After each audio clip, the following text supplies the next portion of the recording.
A big Hollywood split, a power couple, Clint and Dina Eastwood. She just filed for legal separation after 17 years of marriage. And today we're learning more about what may have been behind the breakup. People talk a lot about Clint Eastwood's 8 children. They talk about the affairs, the lawsuits, the broken relationships, and the divorce that followed him into old age. But none of that compares to what he is facing now. At 96, Clint Eastwood is not just the Hollywood legend people remember. He is a man who survived a plane crash, outlasted decades of rejection, and built one of the most powerful names in film history. But the hardest part of his life is not the fame.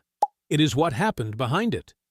Behind the cold stare and the quiet voice is a private pain few people have ever understood. Today, we look at the most painful chapter of Clint Eastwood's life. And to understand it, we have to go back to the beginning, when he was born into one of the darkest periods in American history. The 11-pound baby and the roads that refused to stand still. On May 31st, 1930, inside St. Francis Memorial Hospital in San Francisco, Clint Eastwood came into the world weighing more than 11 pounds. The nurses laughed and called him Samson Eastwood. They had no idea how fitting that name would become. His father, Clinton Eastwood Sr., did whatever he could to keep the family going.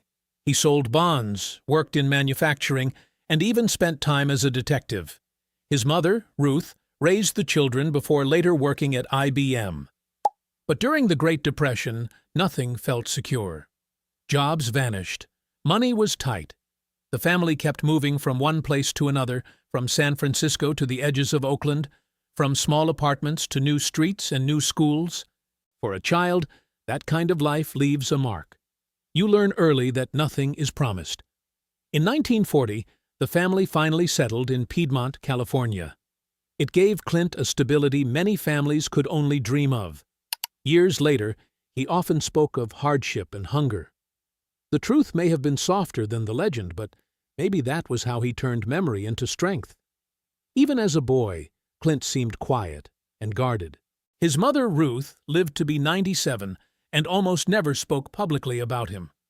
In a world that kept chasing his private life, her silence felt like protection. Maybe that was one of Clint's first lessons. Some things matter too much to be turned into headlines. At school, he never quite fit in. His grades were poor. He was held back. At Piedmont High, he got into serious trouble and was expelled. Later, he transferred to Oakland Technical High School and graduated in 1949. He was tall, athletic, and good at ragtime piano. But he did not chase teams, clubs, or crowds.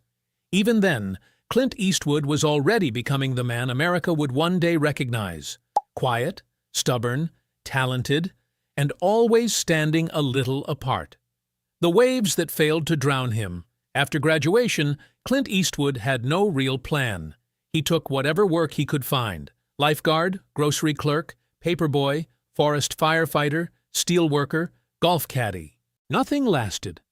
But every job left something in him.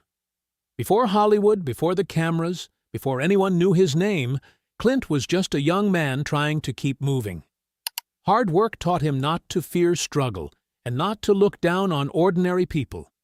It gave him the kind of toughness fame could never create. In 1951, during the Korean War, Eastwood was stationed at Fort Ord in California as a lifeguard and swimming instructor. It was his first lucky break. The second came that same year, and it nearly killed him. While riding back to base on a military aircraft, the plane hit heavy fog and crashed into the Pacific Ocean at night. There were no life rafts, no survival gear, just freezing water, darkness, and no promise that help was coming. Clint and the pilot swam for hours before finally reaching shore. Years later, when asked about that night, Eastwood gave only one quiet answer: "Just another bad day." That was Clint Eastwood. A night that could have ended everything became, to him, just another bad day. There is something almost heartbreaking in that kind of restraint. In 1953, he arrived in Los Angeles with almost nothing. He used the GI Bill to study acting, but acting did not pay the bills. So he dug swimming pools under the California sun and drove a garbage truck before dawn. The future legend once stood in the dirt, unknown and exhausted, just trying to survive. In 1954, Universal Studios signed him for his looks, then fired him less than 2 years later. They criticized his height, his voice, even his teeth. Hollywood looked at Clint Eastwood and somehow missed the very things that would one day make him unforgettable. The night he was let go, he went to a party in Malibu. He did not beg. He did not make a scene. He watched, quietly, carefully. And in that silence, he began learning the kind of man he would have to become. While Hollywood laughed, an Italian who spoke no English called his name for anyone watching television on Friday nights in the late 1950s. Clint Eastwood was already a familiar face on Rawhide. But Hollywood still did not take him seriously. To them, he was just a TV cowboy, not a real movie star, not someone who belonged on the big screen. Then came the phone call that changed everything. In 1964, an Italian director named Sergio Leone brought Eastwood to the Spanish desert to make A Fistful of Dollars. While Hollywood kept shutting its doors, a director from another world saw something in him that the executives in Burbank had completely missed. And that is what makes this part of his story so moving. Sometimes the people closest to the dream are the last ones to recognize it. The Dollars trilogy saved Clint Eastwood's career. He came back to America as the man with no name, the quiet stranger in a poncho, cigar between his teeth, saying more with silence than most actors could say with a page of dialogue. The man Hollywood had laughed off was suddenly the man everyone wanted. After years of rejection, Clint Eastwood did not just return. He returned as a legend. The cold-blooded man who changed the game to American audiences in 1971, Harry Callahan was not just another movie character. The country was anxious. People were losing trust in the institutions that were supposed to protect them, and somehow Harry became the voice of anger many people felt, but few dared to say out loud. That same period was deeply personal for Clint Eastwood. In 1970, his father passed away, and something inside him seemed to change. The following year, he directed his first feature film, Play Misty for Me. It felt as if grief had pushed him behind the camera, where he could finally control the story himself. Then came Dirty Harry. The script had already been rejected by Frank Sinatra, John Wayne, and Paul Newman.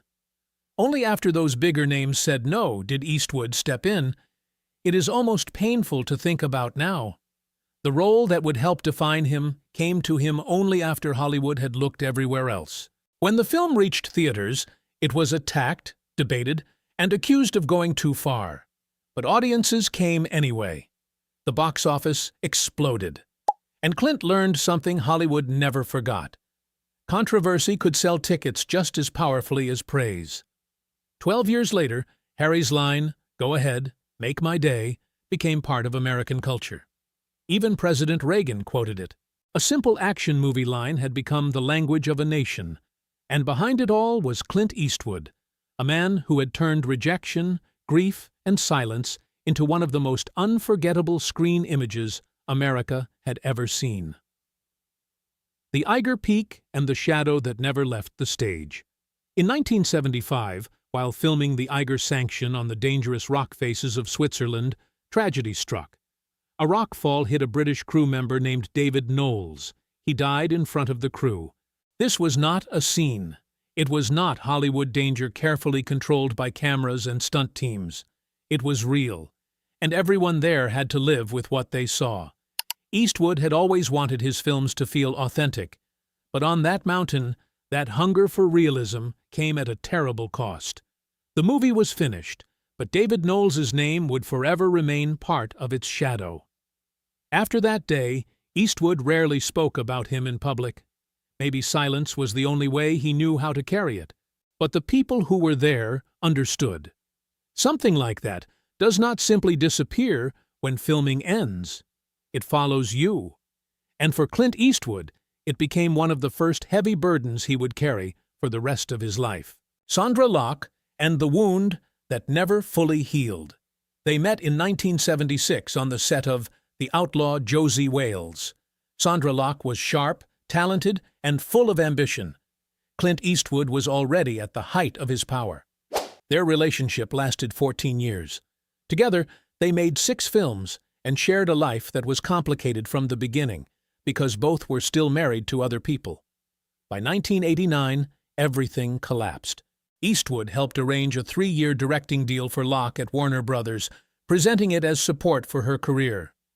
But when more than 30 projects she pitched were rejected, Locke later discovered that the deal had been funded by Eastwood himself. To her, it did not feel like help anymore. It felt like humiliation. A woman who believed she was finally standing on her own suddenly felt as if the ground beneath her had been controlled by the man she had loved. The pain turned into a legal battle, and the case was settled out of court in 1996. But by then, something between them had already been broken beyond repair. In 2018, Sondra Locke died quietly from cancer at 74. Eastwood made no public statement. Maybe there were no words left that could do justice to 14 years of love, anger, pride, and regret. Sometimes silence is not coldness. Sometimes it is all a person has left. A heart that never found an anchor. The saddest part of looking back at Clint Eastwood's love life is not just how complicated it was. It is the feeling that, for all his strength, he never fully found peace.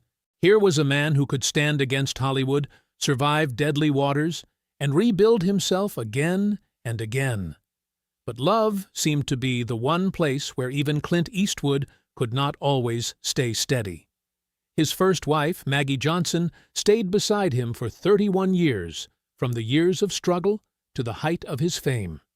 She witnessed his rise, his success, and the pain that came with his betrayals, choosing silence when the world wanted answers. After that marriage, his private life moved through different chapters. With former flight attendant Jaslyn Reeves, he had 2 children who remained hidden from the public for years. With actress Frances Fisher, he stepped into a more public romance that brought him another daughter. And then came Dina Ruiz, the TV journalist many people thought might finally become his safe harbor. Their marriage gave him another child in 1996, but after 17 years, even that chapter came apart. Behind every name was a story he could never fully close. Clint Eastwood conquered Hollywood, won Oscars, and built a legacy few men could ever touch.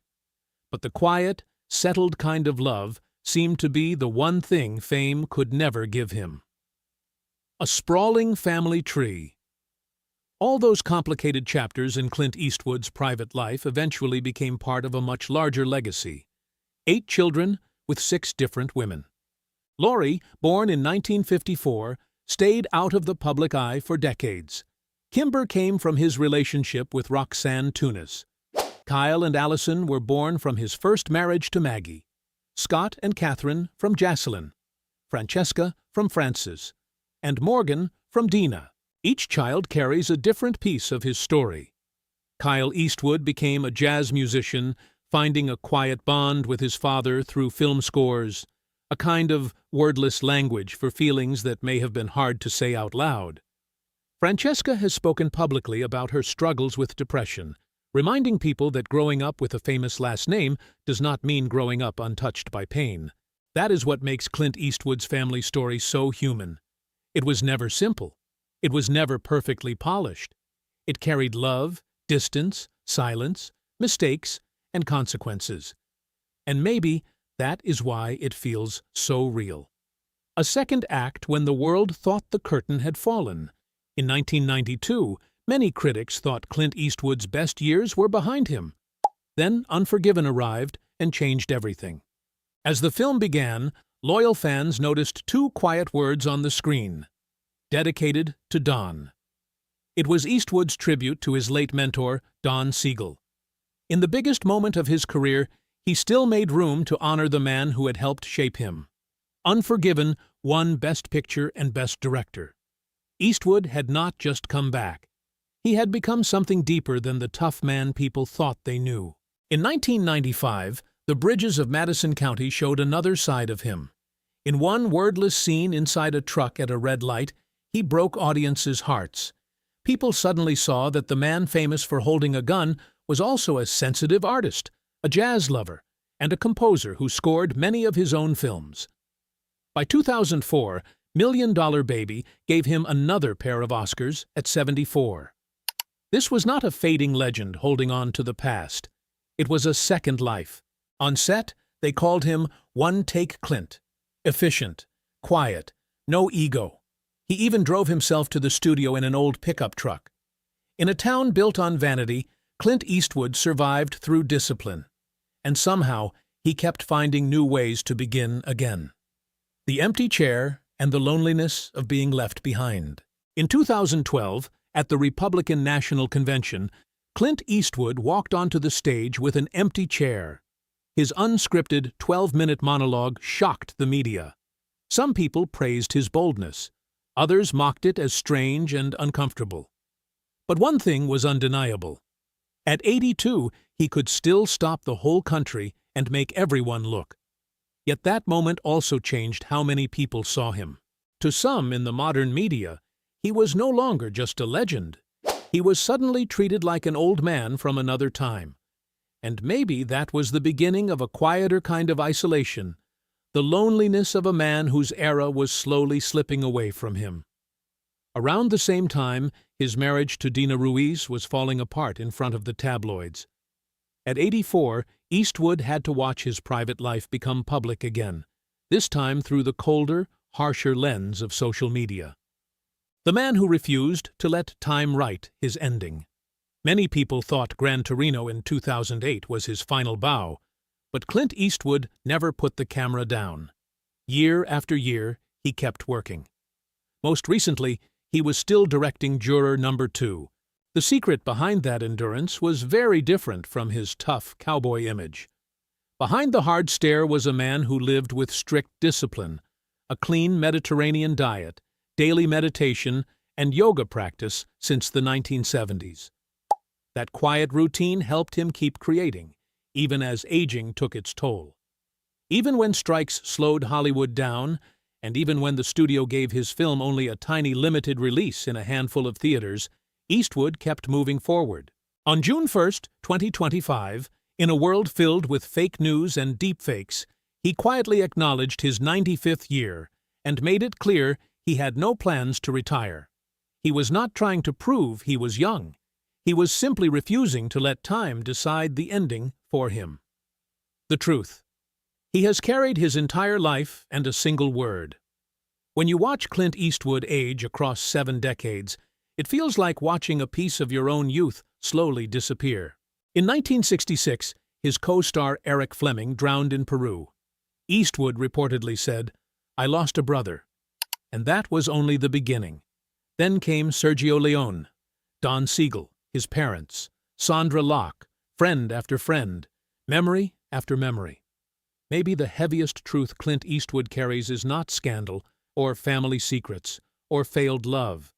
Maybe it is the loneliness of outliving almost everyone who helped build the world he remembers. He reached the top of the mountain, but now there are fewer and fewer people left to share the view. At this age, his life must play back in fragments. The freezing Pacific water after the plane crash, the sting of being rejected by Hollywood, the risk of Dirty Harry, the faces of friends who are gone, the quiet acts of kindness he never turned into headlines. That is Clint Eastwood, flawed, scarred, stubborn, a man from another century who somehow refused to break. These days, on set, he may walk slower. He may need a hand to sit down. But when the camera is ready, his voice can still cut through the air with one word: action, a command, a heartbeat. And somehow, Clint Eastwood is still there, still working, still holding on.